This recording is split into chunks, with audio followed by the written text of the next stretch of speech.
Good morning, everyone, and welcome. Thank you for attending the June webinar. My name is Ron Linneman with WA Group. Before we kick it off here, I want to start with just a couple housekeeping items. Number one, we want these webinars to be short and sweet, filled with content from an education purpose. And so questions will not be handled at the end of this webinar. Please type your questions in the Q&A at the bottom. From that, we will put together a Q&A following the webinar, and we will email it out to you with those answers. If you would like a replay of the webinar or the slide deck or both, send me an email at rlinneman@walivebig.com, and I can get that over to you. I'm excited. Today's webinar it really impacts every employer that provides employer-sponsored healthcare. It impacts every employee that utilizes our healthcare system. And so I'm excited to help employers, educate employers on some of the bigger problems in our industry. Let's face it. And it's really simply put. The cost of premiums, the high cost of premiums is equal to the high cost of care. And it really doesn't get any simpler than that. So what can you do as an employer to help your employees find the care that they need, the quality care that they need at the best price? And so that's really what we're talking about today. And I wanted to bring in some of our partners, Jean Lefevre from HealthEZ and Buzz Hannum from Crumdale Partners, to discuss ways both on the medical side that we can help you can help your employees manage and navigate the healthcare system. And then also on the pharmacy side, manage and navigate the pharmacy system for prescription drugs. So with that, I'd like to introduce Jean Lefevre from HealthEZ. Thank you, Jeannie. Great. Thank you, Ron. Pleasure to be here today. So kind of playing along with that idea of simplicity, what really drives your healthcare costs is not that complicated. There are 4 elements, and the first one is demographics. So this is really the only one you probably don't have control over. So this is the employees you hire, their age, their gender, the tier of coverage they take. And then the second one is plan design, and this can have a big impact on your costs. And in a partially self-funded model, which is what we folks do along with Ron and Crumdale, you have a lot more flexibility in terms of what you offer your employees. So whether you vary deductibles, co-insurance, co-pays, et cetera, we like to say you can build the plans that meet your needs, to hire and retain the talent you need based on your business. Whether that's rich benefits that you have to have because you're in a very competitive industry, or you need to offer skinnier plans that are the lowest cost. You can do, whatever meets your needs. The third component is unit cost, and this is really what you pay per service. So you probably have a PPO network in place, and that network is contracted with hospitals and doctors on a fee schedule. So depending on what's being billed, that fee schedule is applied, and that becomes your unit cost. And then the fourth component is utilization, which is really the number of units you're using. And this is really where you can save a significant amount of money. And so today we're going to talk specifically about a concept called value-based care, which is gaining a lot of popularity to kind of drill down into how you can implement some of these things. So value-based care, as I said, this is thrown around a lot, and it can mean a lot of different things to people. And so what it really means is you're focused on the appropriate care at the appropriate time with the appropriate providers. And a big part of it is transparent pricing. So in a whole self-funded model, the model itself is built on transparency and accountability. So there's no more hidden things where you're paying a premium as in fully insured and you don't really know where those dollars are being spent. And with providers now, there's a lot more transparency in pricing, and there will be more with legislation that was passed that goes into effect at the end of this year. But in our case, we work with providers who have what we call bundled pricing already. So in orthopedics, it's one price for any surgeries, and that includes your surgeon, your surgery center, your radiology, anesthesiology, PT, all of that, all with one price. Maternity care can also be a bundle. So there's one price for the physician, whether it's a normal vaginal delivery or a C-section. And then oncology care, as an example of a higher ticket item, there are ways to have value-based care where you're getting the best care at a much more efficient price, shall we say, so higher value, if you will. And a big key to this, of course, is patient engagement. And so if your members are engaged, patient engagement to healthcare is kind of like Prime delivery to Amazon. And we just went through Prime Days. I, in fact, was on Amazon last night at 10:30 because it was ending. I'm like, oh my gosh, I haven't been on. But that's really what patient engagement can do. So we're going to talk a little bit right now about kind of what's behind the curtains. So kind of the smoke and mirrors. And these are things you may not know or even think about as you offer your health benefits. So the site of service where care is rendered is really one of the biggest components that you can manage. So when you're in a clinic setting, that's of course the lowest cost generally. Or if you have a procedure in what we call an ASC or a freestanding surgery center, is a little more expensive. But the most expensive part is going to a hospital, but it's being done on an outpatient basis. So you may think it's less cost because it's outpatient at a hospital, but they're billing twice usually what an ambulatory surgery center is billing. And then you have risk-based agreements with providers, and some of these are part of accountable care organizations that came about as part of the Affordable Care Act way back in 2010. And what that means is payment is based on clinical documentation, but it's not based on outcomes. And that's the biggest difference in what we're talking about with value-based care. You want to go to the high quality providers that have the best outcomes. So with these risk-based agreements, the more the provider documents a case, establishes that that's a higher risk patient, and it means higher payment. So the incentives are not really aligned in this model. And then narrow network products, many of you may even be offering a narrow network plan as part of your benefits because they tend to be lower cost premiums. If you're fully insured, that may make sense. Why they are designed by the carriers and health plans that offer them is to dictate market capture. So they're created to control that patient population and direct that patient care to that particular health system. So it reduces patient choice, and it actually equates to very little patient engagement.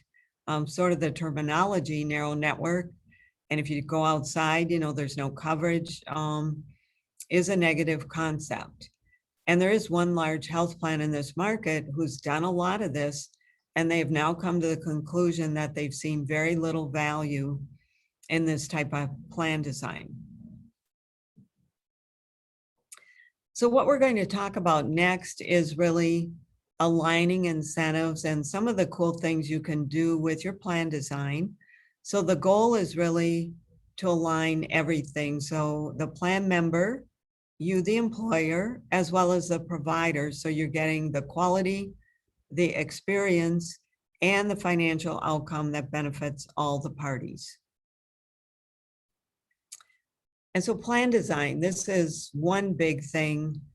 We call it intelligent plan design, so that you can do things that make sense. And again, in this model, there's reporting and analytics, so you actually know where the dollars are going, so you can tweak your plan design or continue to educate your employees to be better consumers in the model. So as I mentioned before, site of service is key.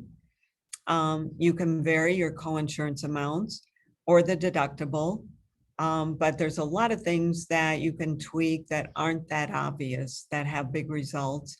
And then, of course, prescription pricing, you're probably used to seeing some tiers there from generic to different types of brand and specialty.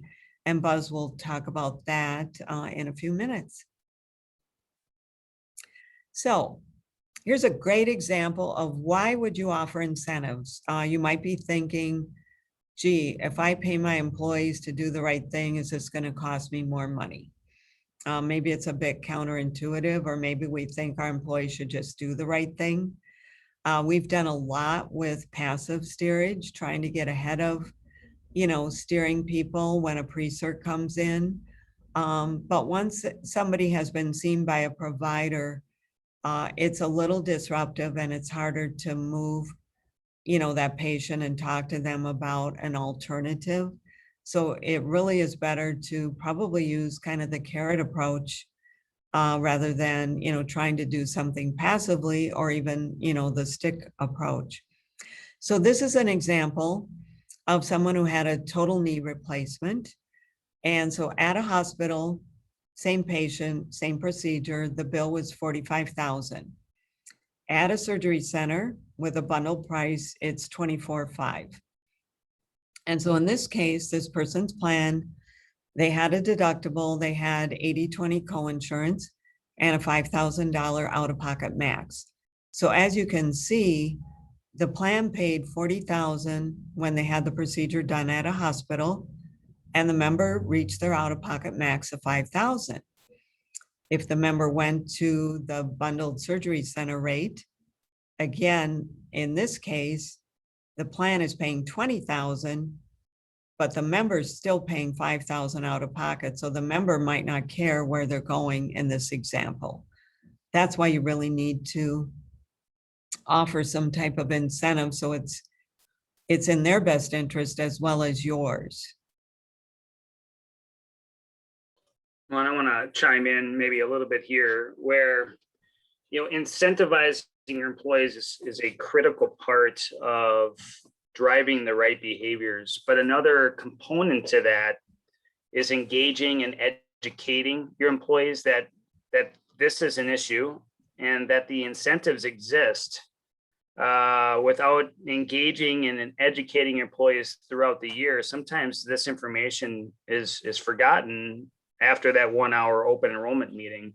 But in addition to that, providing them the support that they need behind the scenes to make that one phone call to an advocate that can remind them that they do have an incentive, and then can help them steer them in the right direction. So it's not just a, hey, FYI, you have an incentive, employee, and you should do this, but also providing them the support behind the scenes, where they don't really have to do much work except make that call and let the advocates guide them through the system. Mm-hmm. Thank you, Ron. Yeah, great point. The other thing I want to mention too, before we move to the next slide too, this bundle price of $24,500 is actually the bundle at Twin Cities Orthopedics. And when we talk about the quality component of value-based care, their statistics are 99% patient satisfaction. They've been doing this for 10 years. They were first to the market to do the bundle pricing. And because they do so many of these procedures, their revision rate is under 1%. And that's practically unheard of. So that bundle includes, a surgery center. It almost looks like a hotel room with a bed, rather than a hospital bed. 3 days of aftercare in that surgical suite, 24-hour nursing, You get cool workout clothes to wear instead of, the paper hospital gown that leaves you exposed. And so the whole thing, they've taken out all the inefficiency, but the quality speaks for itself. So that's really the point we want to make, that, lower cost does not come at the expense of quality. Right. Yeah. And I think that's a big deal to bring up because it does lead to obviously the price speaks for itself, the cost, the savings, et cetera. But there's a savings to the employee. But in addition to that, it just creates a healthier, happier employee that may not have to be out of work for an extended period of time like they would if they were to be at a hospital. Exactly. So just quickly, so site of service, even if you didn't change your deductible, you can change the co-insurance. So in this example, if you go to the ambulatory surgery center, you get the bundled pricing, the co-insurance for the member is 20% versus going to a hospital-based system, it's 40%. You can do the same thing on imaging. This is a really easy one to steer and say, you go to these providers where the cost is far less if you're in an HSA plan, or, you have a co-insurance difference. It's going to mean, less dollars out of your pocket, just by using these simple things. And then the last piece of this in terms of plan design, this is something that we do with different groups too, is that you can use a tiered approach. So you can have your same benefits in and out of network that you have today, but then if you incorporate, we call our high value network the Elite Network, and it encompasses the greater Twin Cities and uses the value-based approach with the highest quality, lowest cost providers. So if it's not an HSA plan, as an example, you could have a zero deductible if you go to the Elite Network, but let's say you don't want to go there for everything, then your normal deductible kicks in by going to the full network. This is one way to do it. Gives people choice, and they can make a decision at the point of service. And then you can also vary this greatly on the out of pocket. So this is a big difference that you can create, or you could do it side by side. So you can have, the value-based Elite Network as one plan option, and then you have the full network as a second plan option, same plan of benefits. So there's lots of ways to introduce this approach based, on what you feel you can do, what your, employees need.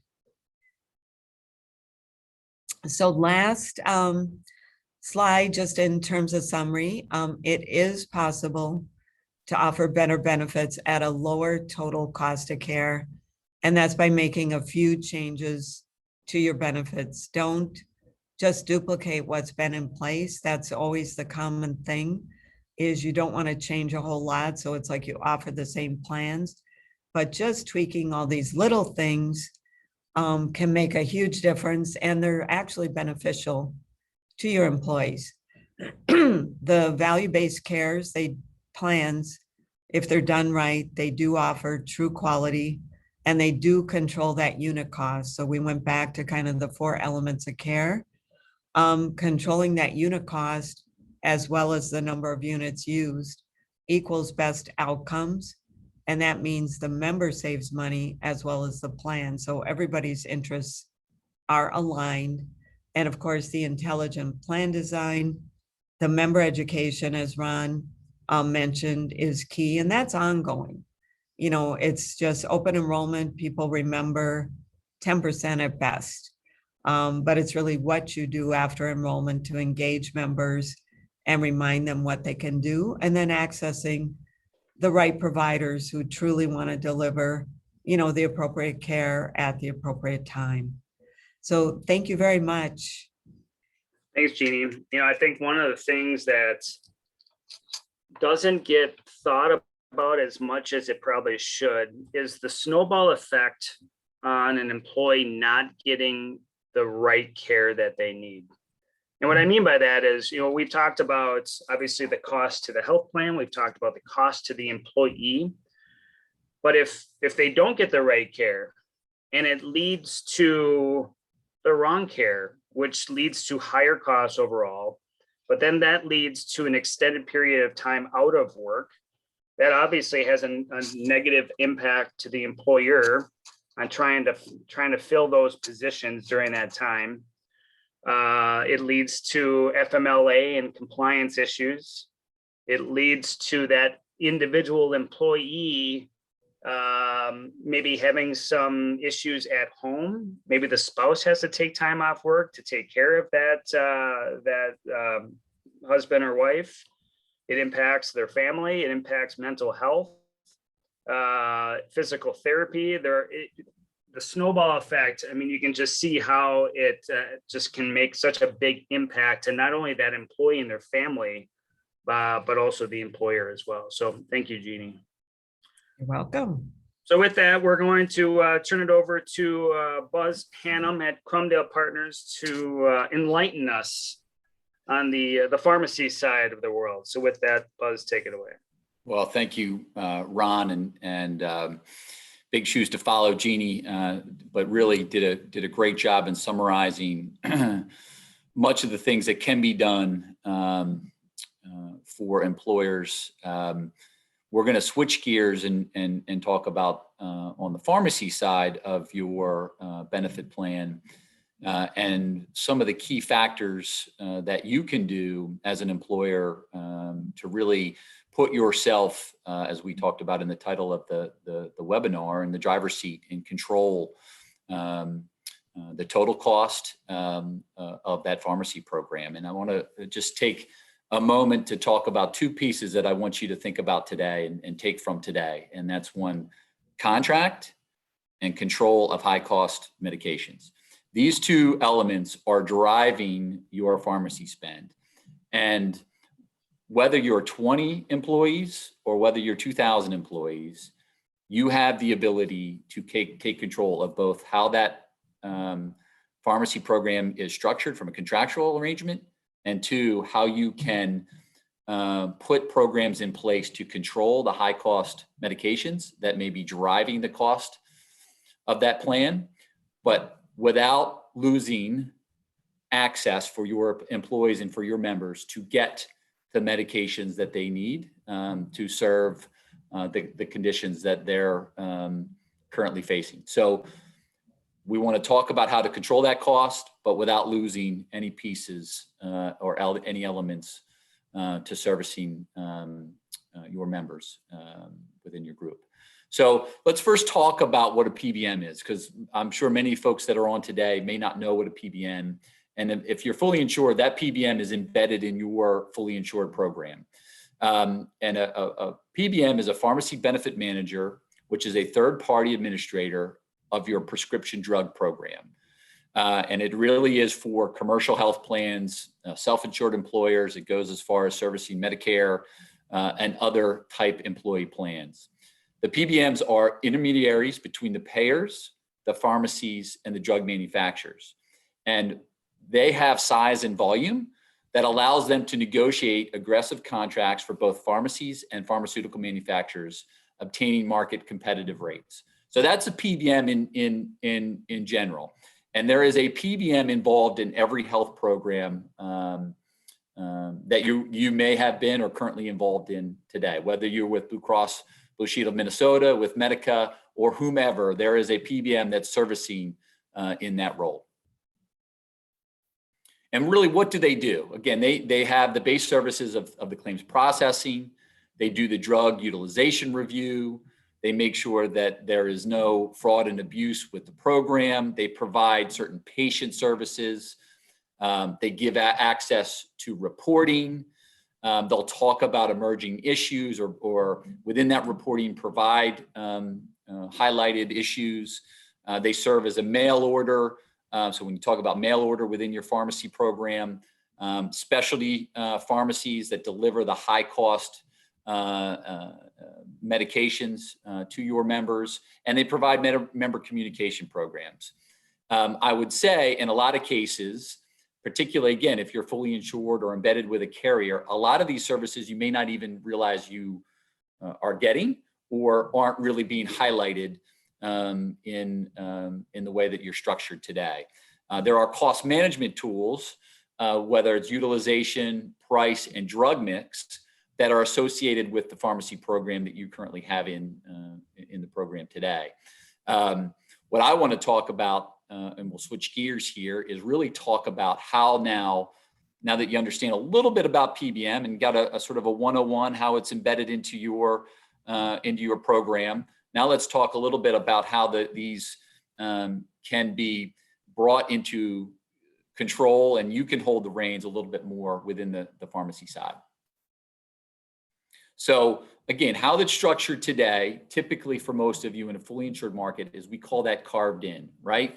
There is a bundled approach with the carrier that includes your medical, your pharmacy, and sometimes it might include your dental and vision. But from a medical and pharmacy side, right, it's carved in with the carrier. It is embedded into that program. Again, for employers that are looking to gain more control and have more say and gain more access to transparency and better information within the pharmacy program, you have the ability to carve out. And typically that's in a self-funded arrangement that, again, if you're as small as 20 employees, you still have the ability to do in a controlled environment. That gives you more access to information, better say in how that PBM is driving solutions for you as a specific employer, that ultimately is going to give you better control and access to information so that you can put in and implement programs that ultimately are going to have a better bottom line effect for you as the plan, but also for your employees to, again, give you better access to care and the medications that they may need. So why would you do one or the other? Again, from a carve out perspective, why would you carve out?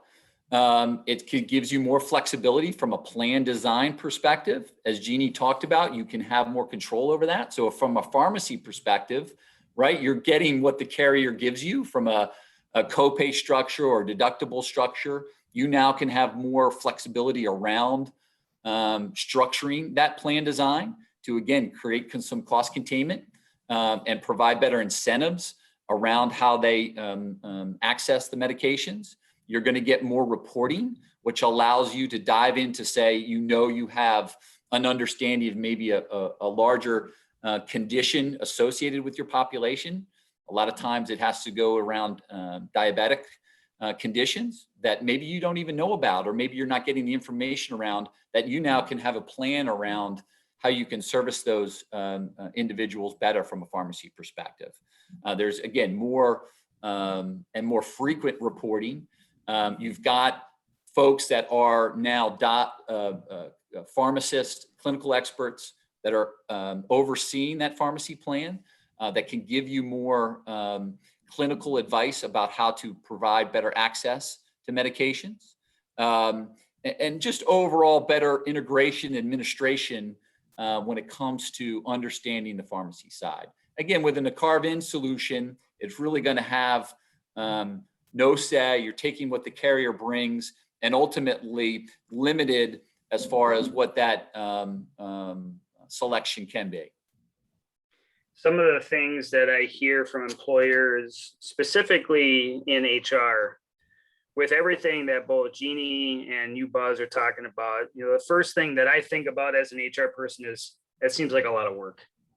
I don't know the first thing about creating plan designs and why I would do what I would do, or what I'm even looking for in this 140 plus reports.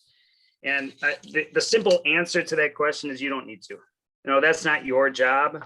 That's what we do between our agency, Healthy Z, Cromdale Partners. It is our job to go through that data, to work with our partners and come to you with solutions, and kind of be already down the road on where you should probably head. So I think it's important for everyone to realize that you don't need to be an expert in healthcare because you're hiring experts to do that for you. Great point. So again, Ron talks about a great point because again, as I mentioned, again, if you're as small as 20 or as big as 2,000, there are fundamentals within your pharmacy contracting that you can get answers to. And it may mean that you have to change a little bit about what you're doing today, but it can be streamlined. There is ease of administrative process and flexibility around moving along those lines. And so what we do is we talk to employers across the country about the fundamentals of pharmacy contract. And most of the employers, again, don't even know that they have a PBM and it exists, but ultimately don't realize that they actually have now, the way that the market has driven downstream to smaller and mid-sized employers, that you now can have say in the way that your pharmacy program is structured. Because again, you've been accepting how it is through the carrier that you work with. They've negotiated those contracts without you having any type of choice and selection around that. And quite frankly, to speak frankly, the carriers are keeping the profitability associated with the pharmacy program. And that's been going on for a long time. It doesn't make those folks that work at the carriers bad people, but it's just the way that the business has been. And over the past number of, let's just call it the last 5 to 7 years, pharmacy and pharmacy spend has been highlighted because the rise of that spend has increased. We talk about the 80-20 rule, right? 20% of your or 80% of your revenue comes from 20% of your customers. That's a typical analysis. Well, in the pharmacy spend, 80% of your spend on the pharmacy side is oftentimes coming from 2% of the pharmacy utilization. So how do you dig more into it? And these are really some questions that I want you to start thinking about. You can ask Ron, your broker. You can ask your carrier. What does my contract say on the pharmacy side? How is it structured from a rebates and discounts? And what is guaranteed from a utilization perspective? We'll get into a little bit more on the definition of some of these rebates and why that's important. And is your contract a direct contract between the pharmacy, the PBM, and the employer? It should be. And again, that creates more transparency, more clarity, and ultimately allows you to interpret that information so that, again, folks like Ron and his team can evaluate it and give you better solutions moving forward. So now we're going to talk about rebates and the importance of that in the financial structure of a contract.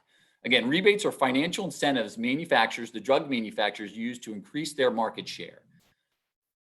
Rebates are negotiated and paid to PBMs as a percentage of the drug cost. And the rebates are shared with the plan sponsors based on the terms of the PBM contract. As I mentioned earlier, right now, in your fully insured, or even if you're self-funded with a carrier, that PBM contract is negotiated between the carrier and the PBM. For instance, Blue Cross of Minnesota works with Prime Therapeutics.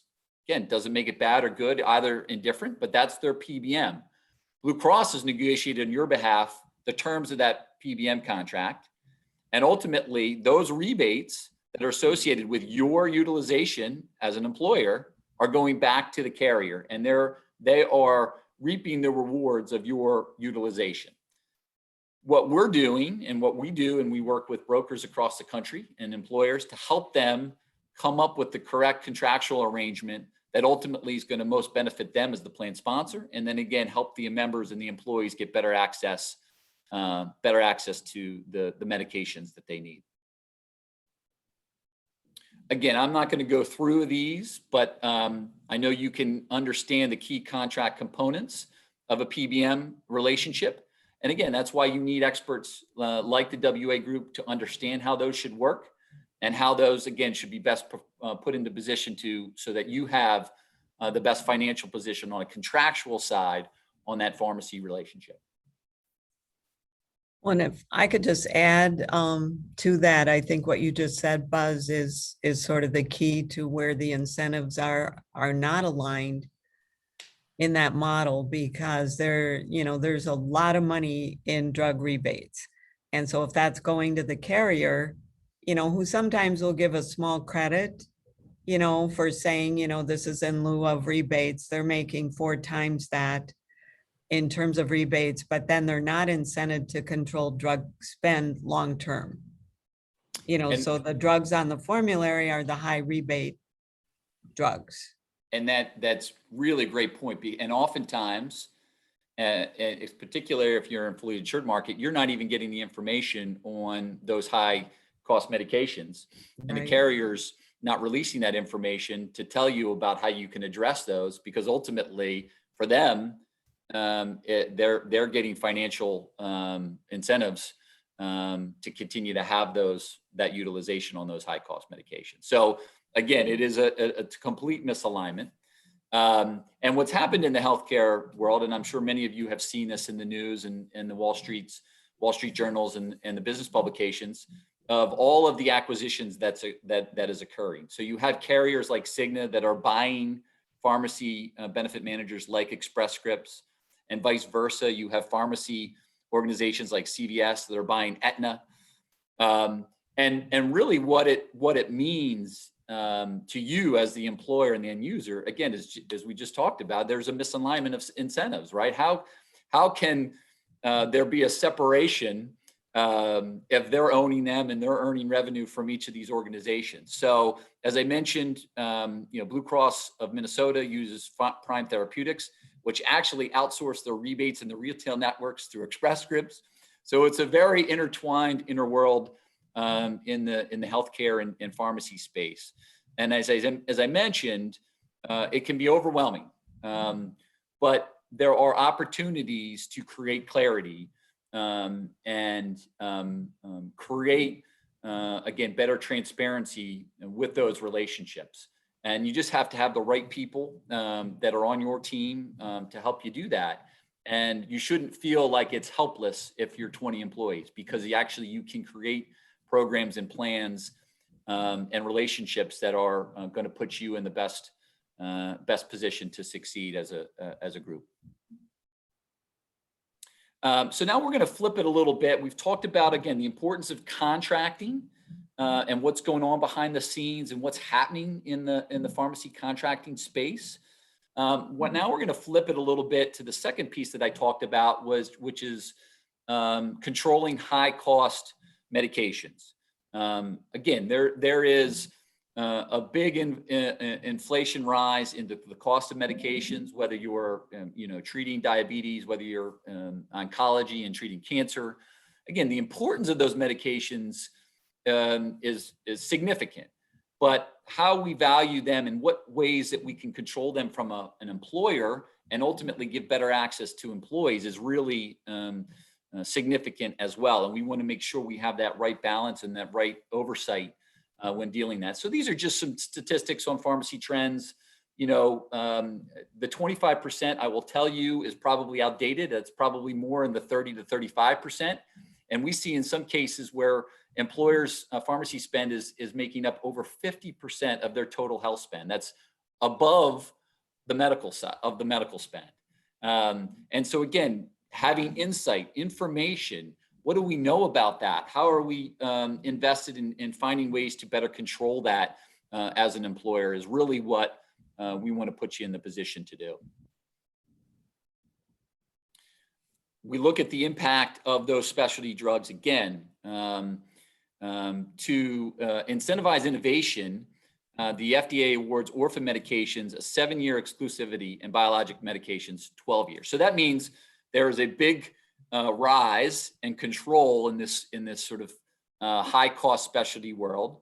And again, since 2000, the approval of specialty medication has increased over 500%, over 580%. That's great for innovation, right? That's great for solving health needs of our populations, but ultimately that has a cost associated with that.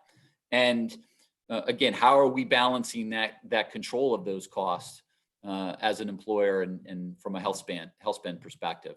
As I mentioned, the specialty drug rise continues to rise. Specialty drugs make up 2% of RX volume, the utilization, but oftentimes it's 50% of drug spend on average. Again, we've seen it move up to 60% by 2021. As I mentioned, we see the 2% equal 80% of the total costs in a lot of cases with our employers. And finally, the average annual price for specialty medications was over $78,000 last year, and that continues to rise.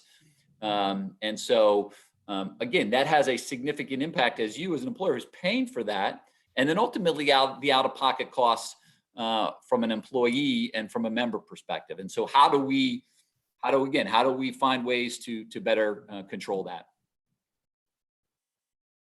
Just some therapy classes that are driving trend. Again, inflammatory conditions. Those are your arthritic conditions. Again, probably a lot of these drugs you see on the commercials on your TV channels, Humira and Enbrel, significant average cost per script of over $3,000. If they're filling that up 6 times a year, you can imagine the cost of that plan to the plan. Diabetic medications and oncology is a big significant driver to these overall specialty costs. So what can you do? Right now, I've overwhelmed you with the cost of all these medications. What can you do? And there are methods for controlling specialty costs that have really become important for small to mid-sized groups.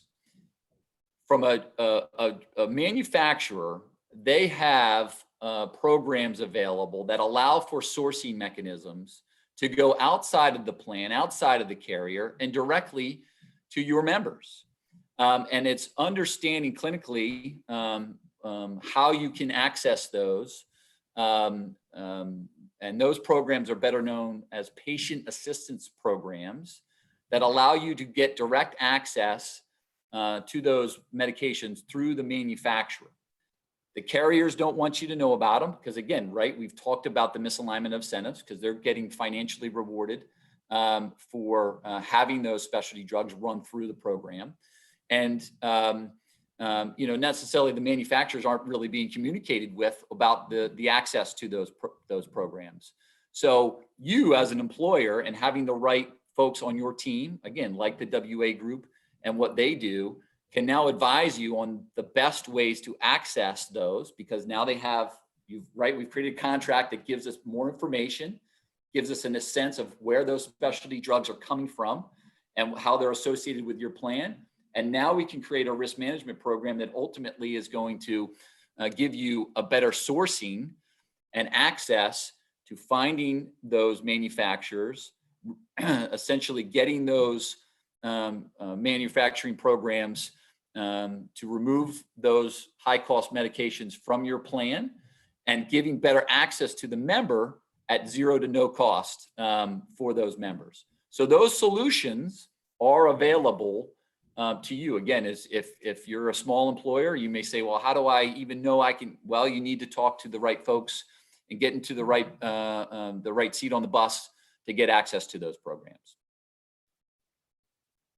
And again, these are just some examples of what we've done for, again, I'm sure employers of your size that are on the webinar today, for the plan cost without one of these programs. In one of our examples on example 1, that total pharmacy spend was $377,000. We removed 2 medications and put those through a patient assistance program, allowed for no cost to the members. And saved that employer nearly $200,000 a year in total plan costs, and also providing that medication at no cost to the member. And the last one I'll show you, it's an extreme example, but it was an actual example last year of 46 life group that had a total pharmacy spend of over $200,000. There were 2 drugs that were making up over 90% of their pharmacy spend.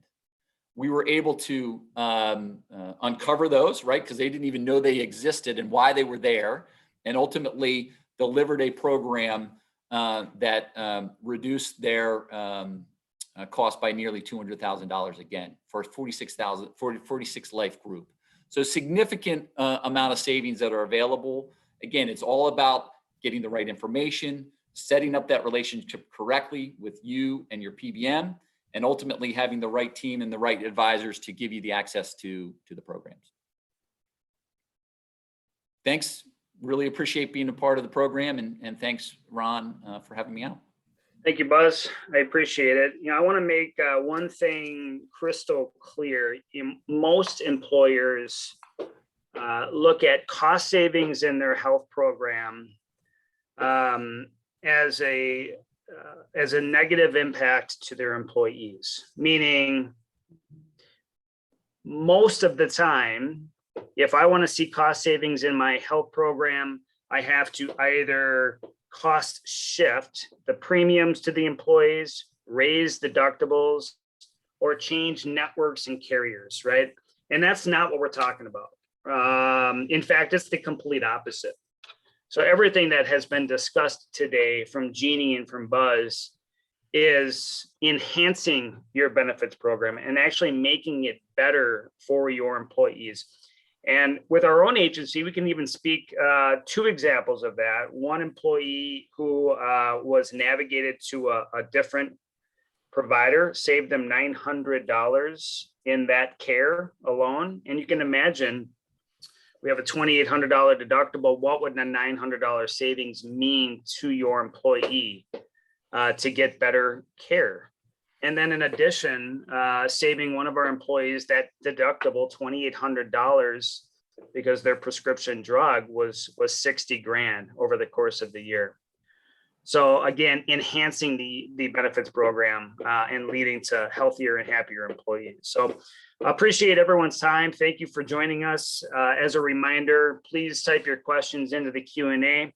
We'll put that together here and send that out early next week. If you would like a replay of the webinar or slide deck, please shoot me an email and we'll get that over to you. And of course, you can always connect with one of our team members if you have any questions or would like to discuss what this could look like for your organization. So with that, thanks for everyone's time and hope everyone enjoys their day. Thank Thanks, you. everybody. Bye.